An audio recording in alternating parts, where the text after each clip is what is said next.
El profesor Sebastián Cuenca Miranda, investigador en la Cátedra de Derecho de Mercados Financieros, con una amplia experiencia en la contratación internacional. Durante 20 años ha sido secretario general y director de asesoría jurídica de dos grandes grupos cotizados, Codere y Farmamás, donde continúa trabajando desde la unidad de negocio y como secretario patrono de la Fundación. Tiene la palabra el profesor Sebastián Cuenca. Muchísimas gracias, Almudena. Es para mí un inmenso placer poder volver a participar en el Congreso Internacional de Buen Gobierno Corporativo que con gran entusiasmo y éxito organiza el profesor Martínez Echevarría. Vaya por delante mi agradecimiento a Alfonso y a esta ilustre casa por darme la oportunidad de poder dirigirme a ustedes en estas jornadas. El título de mi intervención es el impacto de la Directiva 2024/1760 en las relaciones contractuales comerciales de la cadena de actividades. Me centraré básicamente en mis 15 minutos de exposición en los aspectos que en relación con la referida norma deberán recoger los contratos que suscriban las empresas sujetas a la misma con los que llama la directiva sus socios comerciales. Ya les adelanto que no son pocos y desde luego de gran trascendencia al requerir la directiva que las empresas directamente obligadas por la misma empleen los contratos con los miembros de sus cadenas de actividades para alcanzar los objetivos de la norma comunitaria. Quiero asimismo indicarles que las opiniones que vertiré en este foro lo son exclusivamente a título personal y en ningún caso pueden ser atribuibles a la empresa en la que trabajo. Desde algunos sectores se ha dicho que el texto final de la directiva, alcanzado tras una tormentosa tramitación a la que ya se ha hecho referencia en las mesas de esta mañana, ha sido muy poco ambicioso en la consecución de los objetivos pretendidos con la norma, pues redujo extraordinariamente respecto de la primera versión presentada por la Comisión Europea allá en febrero de 2022 el número de empresas sujetas a la misma, las conocidas en terminología anglosajona como in-scope companies. Y ello efectivamente es así, como les ha explicado magistralmente esta mañana la profesora Reyes Palá.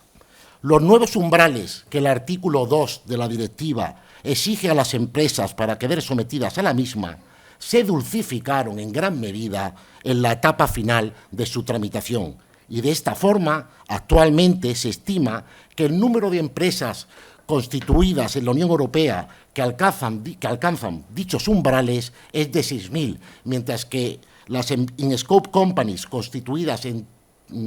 más allá de las fronteras comunitarias, que quedarán directamente sometidas a la directiva, apenas se alcanzan las 900.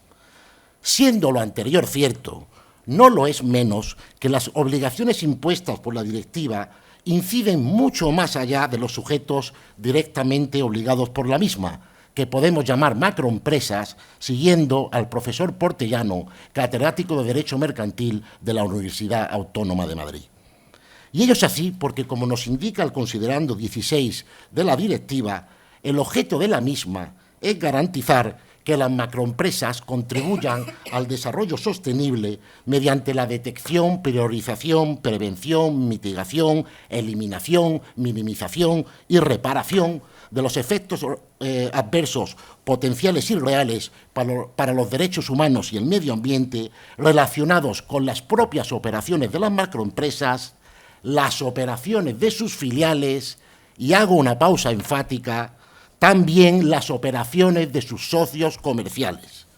Así pues, el pleno respeto por las macroempresas en sus actividades de la normativa que en materia de derechos humanos y medio ambiente se recoge en el anexo 1 de la directiva no será suficiente para entender cumplida esta, pues dichas entidades también deberán adoptar exigentes medidas de diligencia debida en relación con las operaciones de sus socios comerciales y los potenciales o reales efectos adversos que pueden ser causados en aquellas. Así, por ejemplo, no bastará con que en la fábrica de Wolfsburgo de Volkswagen se garantice el pleno cumplimiento de los tratados y normas referidos en el anexo de la directiva, de forma tal que no se cause ningún efecto adverso para el medio ambiente y se respeten los derechos humanos, sino que Volkswagen también deberá velar porque su proveedor de neumáticos, su proveedor de la tapicería, su proveedor del chasis, hacen todo lo posible para prevenir efectos adversos potenciales y eliminar o al menos minimizar los efectos adversos reales que se produzcan en sus propias operaciones. Pero es más, ello tampoco bastará, pues Volkswagen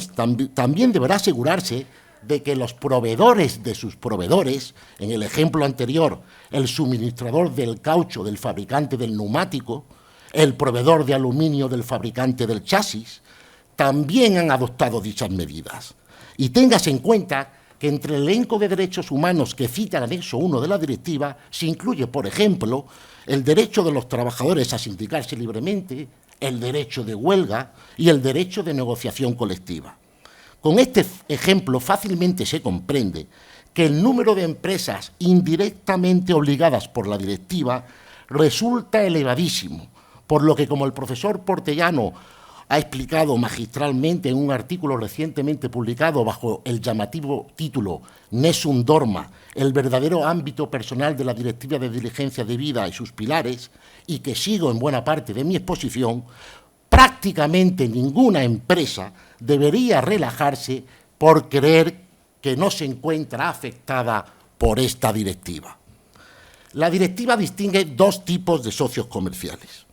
En primer lugar, los socios directos, es decir, aquellos con los que la In-Scope Company tenga un acuerdo comercial relacionado con las operaciones, productos o servicios de la macroempresa o a la que la macroempresa preste servicios. Y por otro lado, los socios comerciales indirectos, que serían aquellos que sin tener relación contractual con la macroempresa realicen operaciones comerciales relacionadas con las operaciones, productos o servicios de aquella. Es decir, quienes tienen relación contractual con el socio comercial directo o con otro socio comercial indirecto. El proveedor de mi proveedor, pero también el proveedor del proveedor de mi proveedor. Y así también con los distribuidores. En fin, prácticamente todos los actores que intervienen en la llamada cadena de actividades de la macroempresa. Hay que tener presente que por cadena de actividades se entienden las actividades de los socios comerciales aguas arriba, upstreams, entre otros el diseño, la extracción, el abastecimiento, la fabricación, el transporte, el almacenamiento, el suministro de materias primas, productos o parte de productos y el diseño del bien o servicio, y también las actividades aguas abajo, downstream, relacionadas con la distribución, transporte y almacenamiento de los productos de la macroempresa, cuando los socios comerciales realicen dichas actividades para la macroempresa o en nombre de aquella. Y si bien el legislador comunitario, en los considerandos de la norma, declara tajantemente que la misma no exige a las macroempresas que garanticen que nunca se producirán efectos adversos o que serán eliminados, y es por ello que afirma que las principales obligaciones de diligencia de vida son de medios y no son de resultado, lo cierto es que al imponerse a las empresas sujetas a la directiva la obligación de implementar medidas efectivas y adecuadas para prevenir y eliminar dichos efectos adversos en sus cadenas de actividades, producido un efecto adverso, no resultará fácil para las macroempresas defender que las medidas que adoptaron fueron adecuadas a pesar de haberse causado finalmente la vulneración de los derechos humanos o el daño al medio ambiente. Téngase en cuenta que obviamente la determinación de si la empresa abordó o no adecuadamente los efectos adversos será realizada ex post, es decir, una vez manifestado el efecto adverso. Y no debemos perder de vista a lo largo de esta exposición el estricto régimen de responsabilidad que establece la directiva y que es doble. Por una parte, el control que del cumplimiento de las obligaciones de vida llevarán a cabo las autoridades administrativas nacionales de control, que además de estar facultadas para ordenar el cese de las infracciones y la reparación de estas, pueden imponer sanciones de todo tipo, incluidas pecuniarias, y por otro, el establecimiento de un régimen civil específico que obligue a indemnizar a las víctimas los daños ocasionados por el incumplimiento de las obligaciones de diligencia debida por parte de las macroempresas. Señalado lo anterior, debemos ahora centrarnos en las obligaciones concretas que la directiva impone a las empresas directamente obligadas por la misma en relación a sus socios comerciales. En primer lugar, y como parte de su obligación general de integrar la diligencia debida en las políticas y sistemas de gestión de riesgos, las macroempresas deberán contar con un código de conducta en el que se describirán las normas y principios que deben seguir las macroempresas y sus filiales, pero también sus socios comerciales, tanto directos como indirectos. Las macroempresas deberán extender la aplicación de dicho código a sus socios comerciales. La forma típica en que las macroempresas impondrán dicha aplicación a sus socios será mediante la inclusión en sus contratos de garantías contractuales al efecto, es decir, mediante la inserción de las conocidas en la contratación internacional de fuerte influencia anglosajona de las llamadas reps and warrants, por medio de los cuales el socio se comprometa y garantice en todo momento que cumple y cumplirá con el código de conducta que en materia de derechos humanos y respeto al medio ambiente haya elaborado la macroempresa. Como es sabido, las reps and warrants tienen un mayor efecto disuasorio, si se quiere decir, una mayor fuerza coercitiva que el resto de obligaciones ordinarias previstas en un contrato. Pues si el incumplimiento de una rep and warrant, además de obligar a indemnizar los daños y perjuicios que de ellos resulten, faculta a la contraparte, y en muchos casos de forma automática, a dar por terminado el contrato, pues tal incumplimiento es considerado un material breach. Desde algunos sectores se critica la inclusión de una garantía contractual que traslade al proveedor de forma inmediata toda la responsabilidad por los efectos adversos que se produzcan en sus operaciones sin que se asuma por parte del comprador un compromiso de aplicar prácticas de compra adecuadas que no contribuyan a la causación del efecto adverso. Así se ha dicho, por ejemplo, que la modificación o cancelación intempestiva de pedidos, la falta de un sistema apropiado de forecast, la imposición de precios de suministros que no permitan al proveedor remunerar convenientemente a sus empleados, pueden provocar dicho efecto adverso en las operaciones del socio comercial. Pues bien, la directiva se ha hecho eco de dicha preocupación, y así su considerando 46, tras declarar que las garantías contractuales deben estar concebidas para asegurar que la empresa y sus socios comparten adecuadamente las responsabilidades, señala que las empresas deben emplear políticas de compra que contribuyan a unos salarios e ingresos dignos para sus proveedores y no fomenten efectos adversos potenciales en los derechos humanos ni en el medio ambiente. No solo las políticas de compra deben ser adaptadas, sino también las prácticas de diseño y de distribución. Sobre este tema de las garantías contractuales habremos de volver más tarde. Baste ahora decir que la inserción de garantías contractuales de cumplimiento del Código de Conducta no impide que las macroempresas sujetas a la directiva puedan ser consideradas civilmente responsables, como nos indica el artículo 29.4. Por su parte, la macroempresa, al adaptar las medidas adecuadas para detectar y evaluar los efectos adversos potenciales y reales, deberá obviamente extender dicho ejercicio a las operaciones de sus socios comerciales. Así, deberán inventariar dichas operaciones a fin de determinar los ámbitos generales en los que es más probable que se produzcan efectos adversos y que estos sean de mayor gravedad. Y deberán, asimismo, posteriormente, evaluar en profundidad las operaciones de sus socios comerciales en los ámbitos en que se haya detectado un mayor riesgo. Para que las empresas sujetas a la directiva puedan llevar a cabo esta labor de detección y evaluación, lógicamente tendrán que recabar de sus socios comerciales determinada información al efecto, por lo que los contratos que suscriban las macroempresas y sus socios deberán recoger la obligación de estos de facilitar a la macroempresa esta información. Siempre claro está que ello no incluya secretos industriales o información que pueda afectar, nos dice la directiva, a la seguridad de un Estado.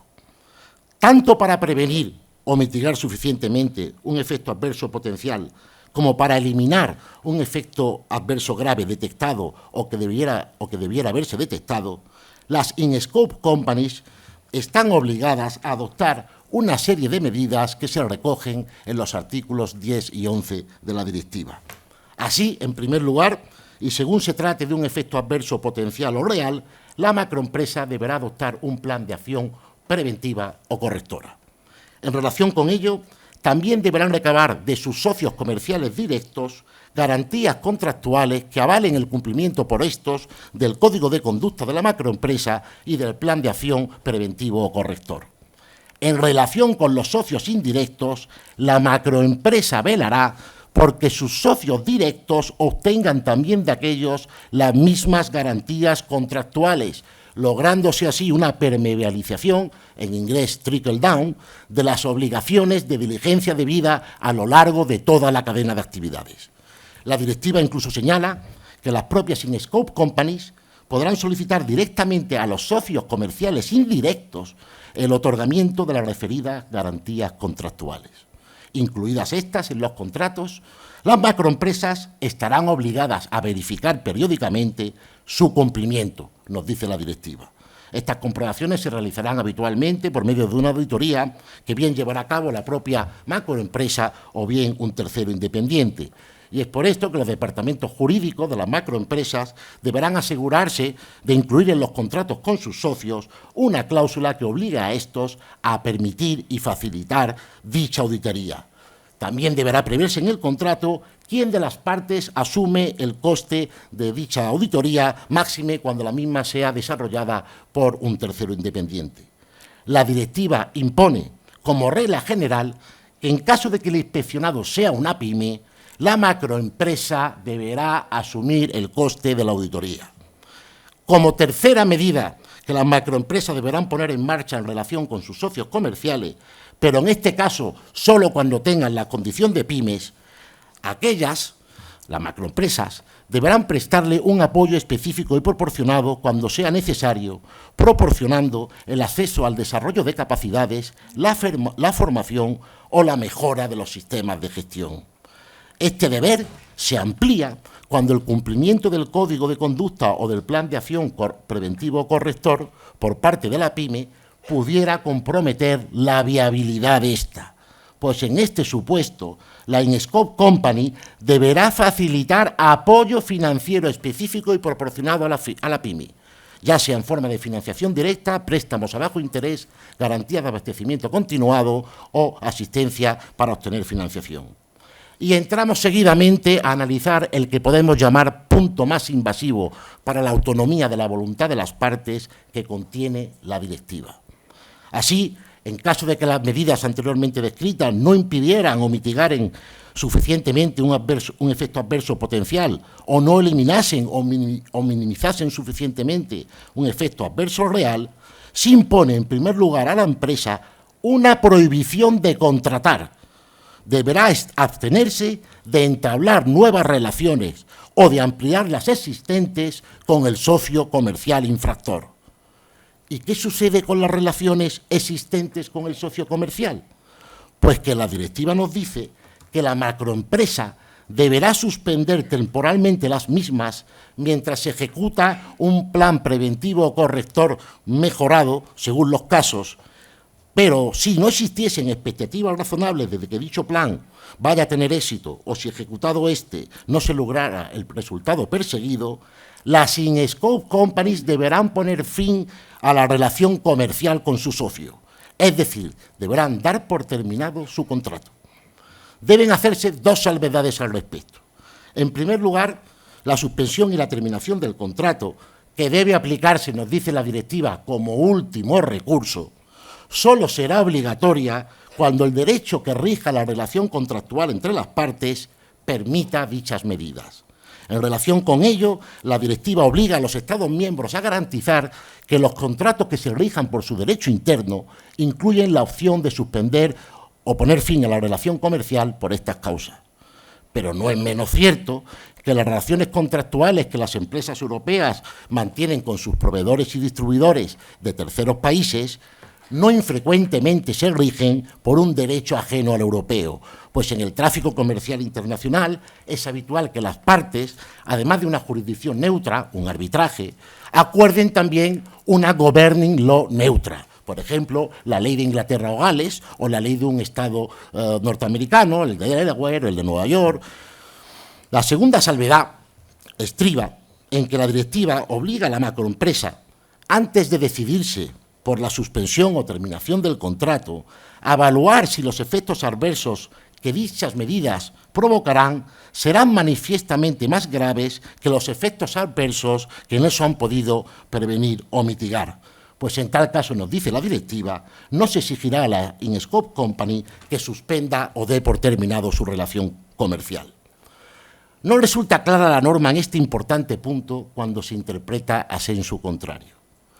¿Quiere ello decir que se prohíbe a la macroempresa dar por terminado un contrato con un socio comercial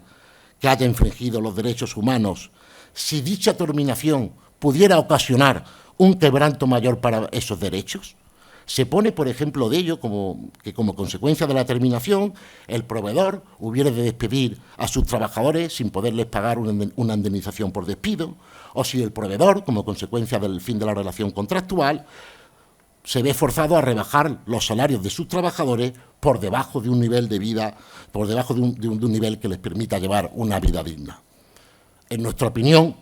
impedir que la macroempresa pudiera poner fin a su relación comercial en estas ocasiones y condenarle a tener que vivir vinculado a un socio infractor permanentemente, pues no está justificado, porque llevado ese racional al extremo, tampoco las empresas podrían resolver sus acuerdos comerciales por cualquier otro incumplimiento contractual grave si ello provocara efectos negativos en los trabajadores de sus socios. Y en mi opinión, por graves que fuesen estos, no corresponde a las contrapartes contractuales evitarlos o remediarlos. No sé si dispongo de 3 minutos más. ¿No? Ya, es que analizadas las principales obligaciones que la Directiva de Diligencia Debida impone a las empresas sujetas a la misma en relación con las operaciones de sus socios comerciales, debemos referirnos al impacto que ello puede tener en sus relaciones contractuales. Este será menor cuando el socio comercial opere en algún Estado de la Unión Europea, puesto que las normas que en materia de derechos humanos y en medio ambiente se recogen en el anexo 1 de la directiva ya habían sido ratificadas con anterioridad a su entrada en vigor por la totalidad de los Estados miembros y, por tanto, ya eran de obligado cumplimiento para todas las empresas que operan en la Unión. Sin duda, el impacto será mucho mayor, y es claramente el que el legislador comunitario tiene en mente, cuando el socio comercial que suministre, fabrica o distribuye el producto de la macroempresa se sitúe en un país fuera de la Unión que no haya suscrito todos los tratados recogidos en el anexo de la directiva. Adviértase que en estos casos los sujetos directamente obligados por la directiva, es decir, las macroempresas europeas o que operan en la Unión, deberán hacer todo lo posible para intentar la aplicación por sus socios comerciales de una normativa que no forma parte de su ordenamiento interno. Y no puede desconocerse el hecho de que en muchos países donde están radicados los suministradores de materias primas o los fabricantes de productos, el respeto a los derechos humanos y al medio ambiente es muy deficiente. Resulta cuando menos cuestionable que el peso y la responsabilidad, tomado este término también en su acepción jurídica, del respeto a los derechos humanos y al medio ambiente en países situados fuera de las fronteras comunitarias, recaiga casi de forma exclusiva en las empresas sujetas directamente a la misma, las macroempresas.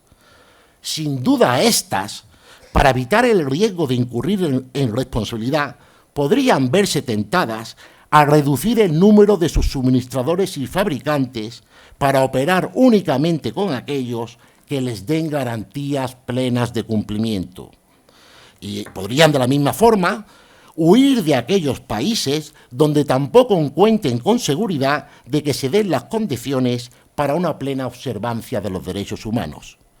Ello provocaría, desde luego, un efecto mucho más perjudicial todavía del que la directiva trata de evitar, pues al ser menor el número de empresas y negocios en esos países, dicha desglobalización repercutiría desfavorablemente en el nivel de vida de su población.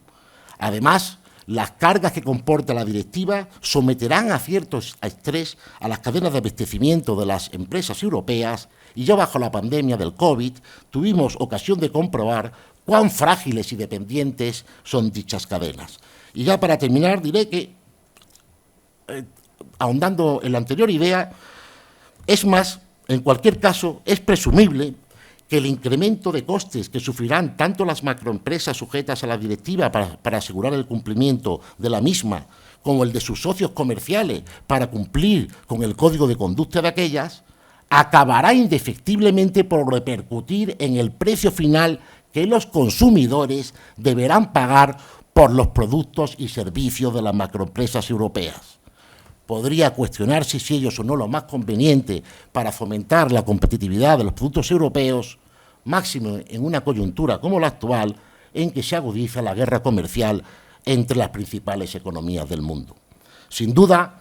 y termino, prometido, los objetivos que persigue la directiva son encomiables, pero cabe preguntarse si los medios previstos en la norma para su consecución serán o no efectivos y si no existían quizá otros instrumentos más apropiados para ello, en lugar de convertir a las empresas en vengadores vicarios, como las denomina el profesor Portellano, e instrumentar sus contratos para lograr objetivos que son en realidad de derecho público y no fruto de la autonomía de la voluntad de las partes. Muchas gracias por su paciencia y por su atención.